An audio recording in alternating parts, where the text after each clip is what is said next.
Quiero mostrarles cómo quedó el diseño de mi Virgen María y el discípulo que la acompaña en la crucifixión de su hijo. Ella, por supuesto, está muy triste. Le puse los ojitos así. Él la está apoyando, la toma del brazo por atrás. Y bueno, así quedó.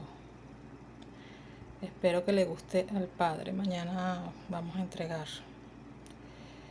Y bueno, aquí le muestro más detalles. Miren la naricita, los ojitos. Y así está mi mesa de trabajo. Pero ya falta menos, ya vamos a entregar mañana. Y bueno, así pasan los días cuando hay encargo. Aquí estoy haciendo más Jesús de Nazaret. Jesús Nazareno, mejor dicho. Y bueno, chao.